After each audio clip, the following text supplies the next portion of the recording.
ರಾಕ್ಷಸರ ಕೃತ ನಿರ್ಬಂಧಗಳನ್ನು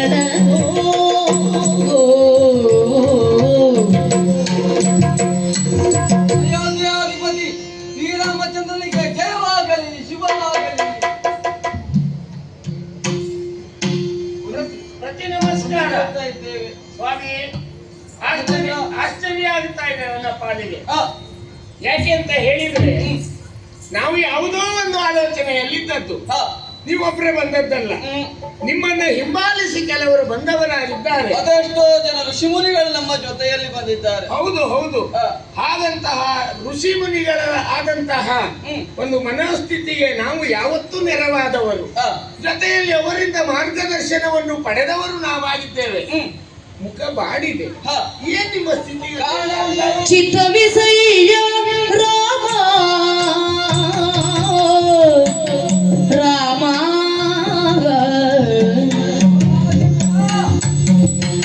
ಚಿತ್ತ ವಿಷಯ ರಾಮ ಚಿತ್ತ ವಿಷಯ ರಾಮ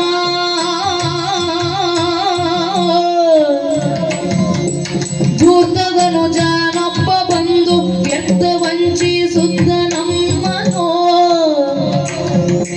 ಧೂತದನು ಜಾನೊಬ್ಬ ಬಂದು ವ್ಯರ್ಥ ವಂಚಿಸುತ್ತ ನಮ್ಮನೋ ಯಜ್ಞಶಾಲೆಯ ಕಿತ್ತೋ ಯಜ್ಞಶಾಲೆಯ ಕಿತ್ತೋ ಬೀಸಾಡಿ ಹೋದನೋ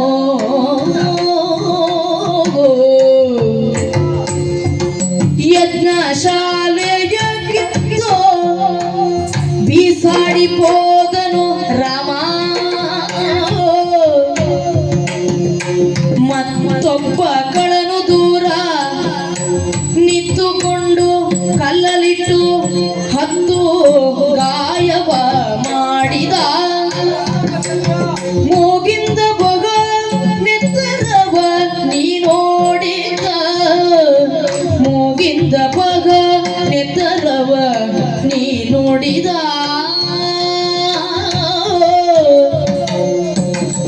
ಚಿತ್ತ ವಿಷಯ ರಾಮ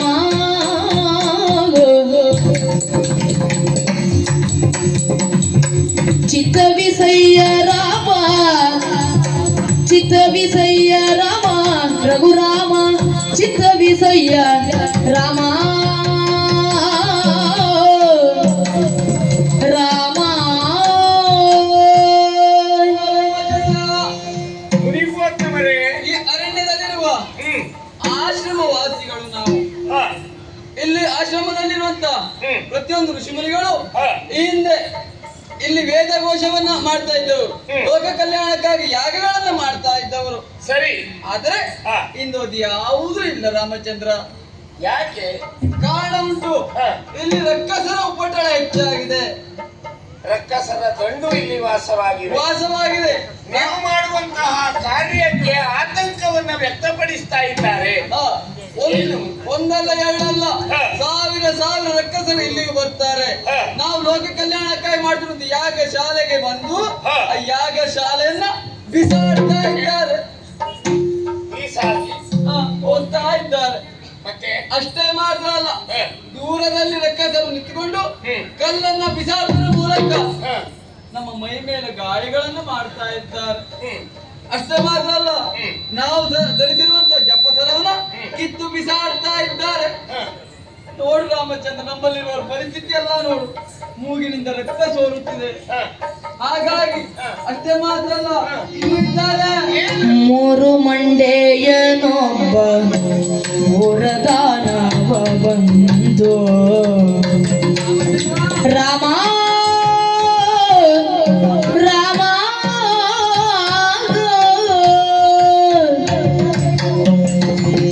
ಮೂರು ಮಂಡೆಯನೊಬ್ಬ ಊರದಾನವ ಬಂದು ನಾರು ವಸ್ತ್ರವ ಸೆಳೆದಾಗ ನಾರು ವಸ್ತ್ರವ ಸೆಳೆದ ರಾಮ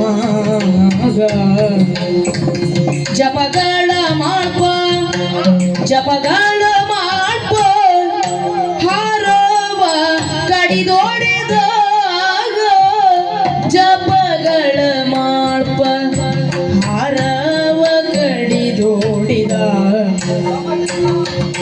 ಚಿತ್ತ ವಿಸಯ್ಯ ರಾಮ ರಾಮ ರಾಮ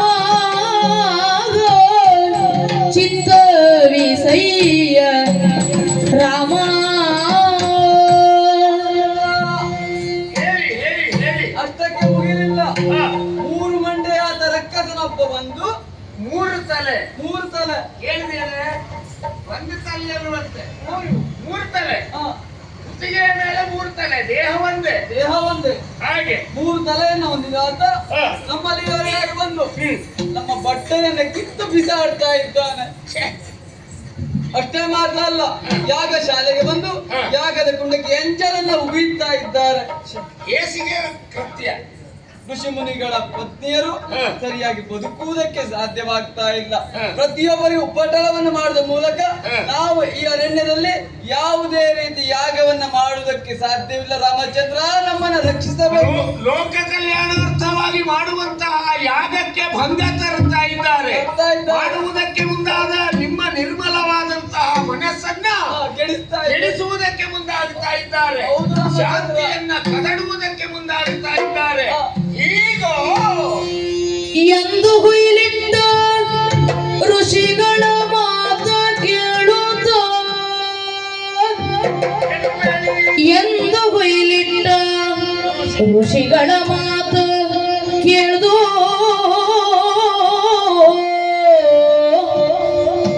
ರಘುನಂದನನು ನಸುನಗುತ್ತ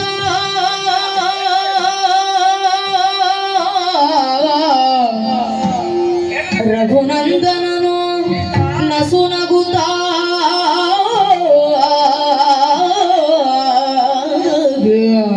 ಎಂತ ಕಾಲರು ಬೆದರದಿರಿ ಬೆದರದಿರಿ ರಕ್ಕಸರ ಕೊಂದು ಕೊಡುವೆನು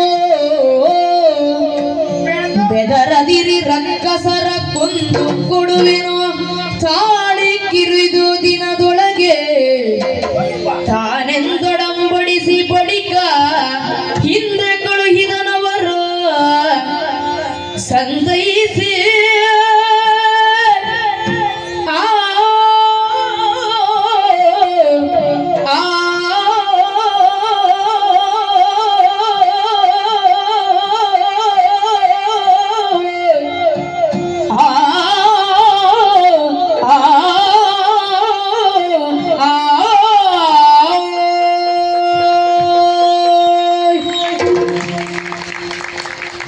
ಸೀತಾ ದಂಡಕಾರಣ್ಯವನ್ನ ನಾವು ನೋಡುತ್ತಲೇ ಇರುವಾಗ ನಮ್ಮ ಮನವನ್ನ ಕರಗಿಸುವುದಕ್ಕೆ ಮುಂದಾದದ್ದು.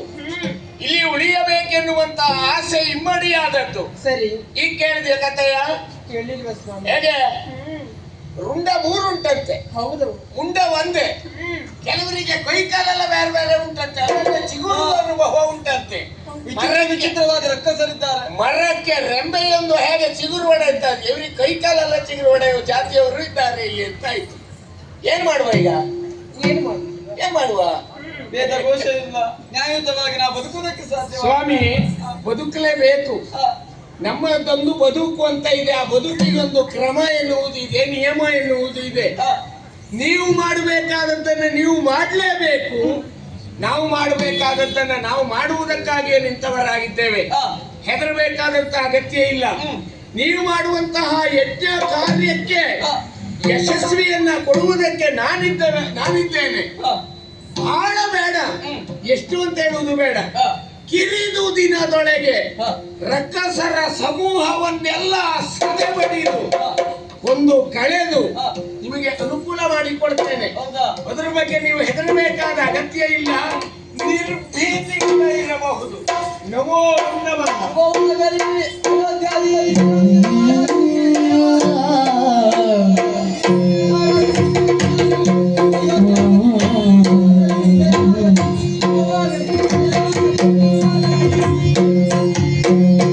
ಸ್ವಾಮಿ, ಏನು ಬಂದಿರುವಂತ ಮುನಿಗಳಿಗೆ ಹ. ಕಿರಿದು ದಿನದಲ್ಲಿ ತರಿದು ಕೊಡ್ತೇನೆ ರಕ್ಕಸರನ್ನ ಎನ್ನುವುದಾಗಿ ಮಂದಹಾಸದಿಂದ ಹೇಳಿದವರು ನೀವು. ಇಂತಿಷ್ಟು ಅಂತ ಹೇಳಲಿಲ್ಲ. ಹೇಳಿಲ್ಲ, ಸ್ವಲ್ಪ ಗಟ್ಟಿ ಸ್ವರದಲ್ಲಿ ಹೇಳಿದವ ನಾನು. ಅಲ್ವಾ? ಕಿರಿದುದಿವ ದಿನದೊಳಗೆ ಕೊಂದು ಕಳೆಯುತ್ತೇನೆ ಎನ್ನುವುದಾಗಿ. ಯಾಕೆ ಹೇಳಿದೆ ಈ ಮಾತನ್ನ? ಯಾಕೆ? ಎಷ್ಟು ಅಂತ ಲೆಕ್ಕ ಕೊಟ್ರೆ ಅವ್ರಿಗೆ ತಪ್ಪಿಸಿಕೊಳ್ಳಿಕ್ಕೂ ಗೊತ್ತಾಗ್ತದೆ. ಒಂದ್ 4 ದಿವಸ ಅಂತ ಹೇಳಿದ್ರೆ 4 ದಿವಸ ಕಣ್ಣಿಗೆ ಕಾಣದೇ ಇರಬಹುದು ಅಲ್ವಾ? 1 ವರ್ಷ ಅಂತ ಹೇಳಿದ್ರೆ ಅಲ್ಲಿವರೆಗೆ ಕಾಣದೇ ಇರಬಹುದು. ಸರಿ. ಇಲ್ಲಿ ಎಲ್ಲ ಕಿವಿ ಉಂಟು, ಮರಕ್ಕೆಲ್ಲ ಕಿವಿ ಇದೆ, ಇಲ್ಲಿ ನಮಗ್ ಗೊತ್ತುಂಟು. ಹಾಗಾಗಿ ಕಿರಿದಿನ ದಿನದೊಳಗೆ ಅಂತ ಹೇಳಿ ಕಳುಹಿದ್ದೇನೆ. ಏನಾಗ್ತದೆ, ಏನಾಗಬಹುದು ಎನ್ನುವ ನಿರೀಕ್ಷೆಯಲ್ಲಿ ನಾವಿರಬೇಕು. ಸರಿ. ನೀ ನಗುನಗ್ತಾ ಇರಬೇಕು. ನೋಡು, ವನವಾಸಕ್ಕೆ ಬಂದಿದ್ದೇವೆ ನಾವು ಖಿನ್ನವದನರಾಗಿ ದುಃಖದಿಂದ ಇರುವುದಲ್ಲ. ನೋಡು, ಮುನಿಗಳು ನೋವನ್ನು ಹೇಳಿದ್ರು, ಅವರನ್ನ ಸಂತೈಸಿದವ ನಾನಾಗಿದ್ದೇನೆ. ಸರಿ. ಅವರಿಂದ ಹಾರೈಕೆಯನ್ನ ಪಡೆದವರು ನಾವಾಗಿದ್ದೇವೆ. ಯಾರು ಬರ್ತಾರೆ, ಏನು ಮಾಡ್ತಾರೆ ನೋಡೋಣ.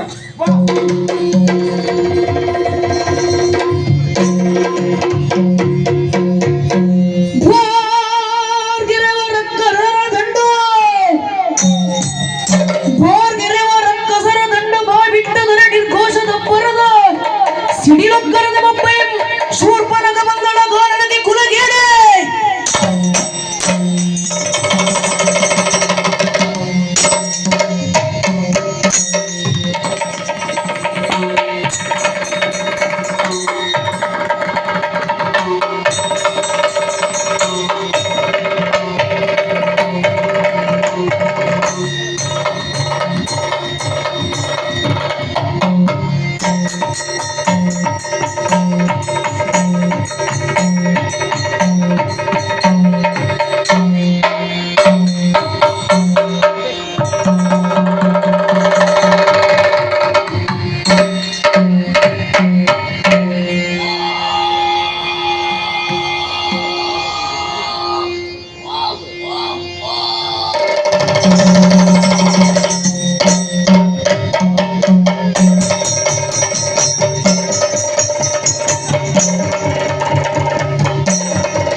ತಂದು ಬೆಳಗಿಸಿದವರು 4 ಮಂದಿ.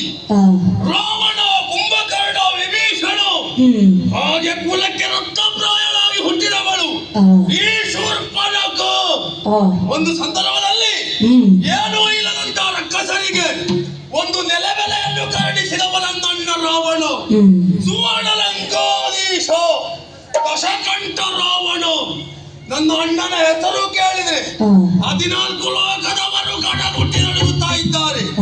ಆ ರೀತಿಯ ಪರಾಕ್ರಮವನ್ನು ತೋರಿಸಿದವ, ಈ ರೀತಿಯಾಗಿ ಸಾಧನೆ ಮಾಡಿದ್ದಾನೆ. ಸುಮಾರು ಒಟ್ಟಾರೆ ಹೆಸರು ಮಾಡಿದ್ದಲ್ಲ, ಮೊದಲಿನಿಂದಲೂ ಸಾಧನೆಯೇ ಮಾಡಿದ ನನ್ನ ಅಣ್ಣ. ಅಷ್ಟು ಸಾಧನೆ ಮಾಡಿದ ಕಾರಣವಾಗಿ ಇಷ್ಟು ಎತ್ತರದ ಜಾಗದಲ್ಲಿದ್ದೇನೆ. ಹಾಗೆ ಪ್ರೀತಿಯ ತಂಗಿ ಶೂರ್ಪನಖ. ನನ್ನನ್ನು ಹೇಳುವವರು ಕೇಳುವವರು ಯಾರಾದ್ರೂ ಇದ್ದಾರೆ ಇಲ್ಲಿ? ಯಾರು ಕೇಳುವವರಿಲ್ಲ. ಇಲ್ಲಪ್ಪ. ನನ್ನ ಅಣ್ಣನೇ ಹೇಳಿದ್ದಾನೆ, ಆ, ತಂಗಿ ನಿನಗೆ ಬೇಕಾದ ಹಾಗೆ ನೀನು ತಿರುಗಾಟ ಮಾಡು, ಸ್ವೇಚ್ಛೆಯಲ್ಲಿ ಲಂಕೆಯಲ್ಲಿ ತಿರುಗಾಟ ಮಾಡಬಹುದು. ಹಾಗೆ ನಾನು ಆಡಿದ ಮಾತು, ಮಾಡಿದ ಕಾರ್ಯ, ನಡೆದಂತ ದಾರಿ. ಶೂರ್ಪನಖ, ನೀನು ಯಾಕೆ ಹಾಗೆ ಮಾತಾಡ್ತಿ? ಯಾಕೆ ನೀನು ಅಲ್ಲಿ ಹೋಗ್ತಿ? ಕೇಳುವ ಹಾಗಿಲ್ಲ. ಹಾಗೆ ನನ್ನ ಅಣ್ಣನ ಆಚೆ ಅಂತ ಲಂಕೆಯಲ್ಲಿ ತಿರುಗಾಡ್ತಾ ಇದ್ದದ್ದವನು. ಆದ್ರೆ ಇಲ್ಲಿ ವಿದ್ಯೆಯನ್ನು ಮಾಡುವುದು ಲಂಕೆ ತಿರುಗಾಟ. ಹೊಟ್ಟೆ ಹಸಿವಾಯ್ತಾ ಬೇಟೆ, ಸಿಕ್ಕ ಪ್ರಾಣಿ ಪಕ್ಷಿಗಳನ್ನು ಹಿಡಿಯುವುದು, ಮಾನವರು ಸಿಕ್ಕ ಮಾನವರನ್ನು ತಿನ್ನುವುದು. ಇದು ನನ್ನ ಕಾಯಕ. ಮತ್ತೆ ಚಂದ ಕಟ್ಟಿ ನಿದ್ದೆ ಮಾಡು. ಯಾವುದಾಗಿದ್ರು ಅಡ್ಡಿ ನಿದ್ದೆ ಒಂದು ಸರಿಯಾಗಬೇಕು. ನಂಗೆ ನಿದ್ದೆ ಆಗದಿರೋದು ಹುಚ್ಚರ ತರ ಆಗಬೇಕು. ಹಾಗಾದ್ರಿಂದ ಇವತ್ತು ಎದ್ದಿದ್ದೇನೆ, ಹೊಟ್ಟೆ ಹಸಿವು ಹೆಚ್ಚಾಗ್ತಾ ಉಂಟು. ಮತ್ತೆ ಮಾತಾಡಿ ಪ್ರಯೋಜನ ಅಲ್ಲ. ನೋಡುವ ಒಂದು ಸುತ್ತು ಬೇಟೆಯಾಡ್ತಾ ಮುಂದೆ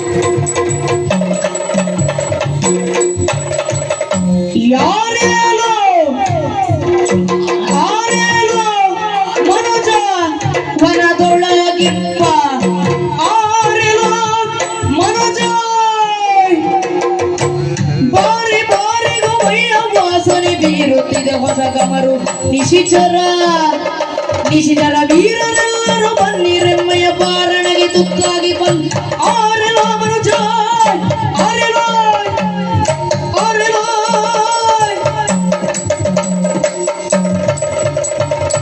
ಆರೆಲೋ ಆರೆಲೋ ಮನುಜ ಕರೆದೊಳಗಿರ್ಬ ಆರೆಲೋ ಮನುಜ.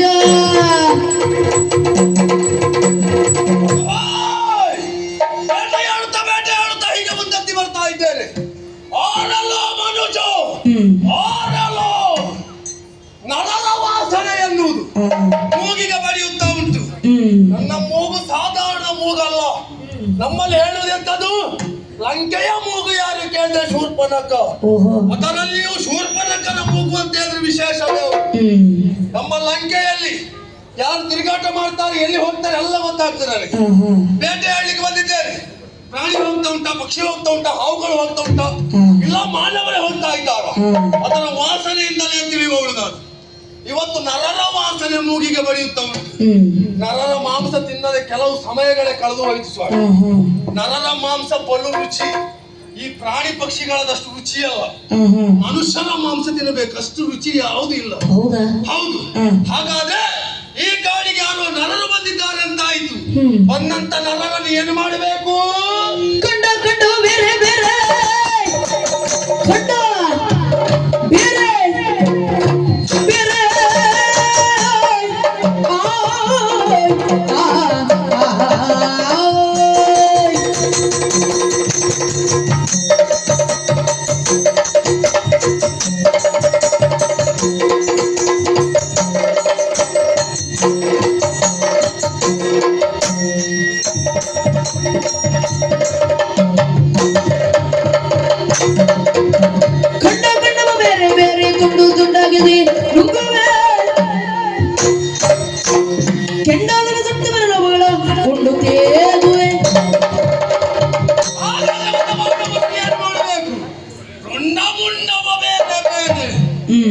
ತುಂಡು ತುಂಡು ಮಾಡು. ನಮ್ಮ ರಕ್ಕಸರಲ್ಲಿ ಉಂಟು ಕ್ರಮ.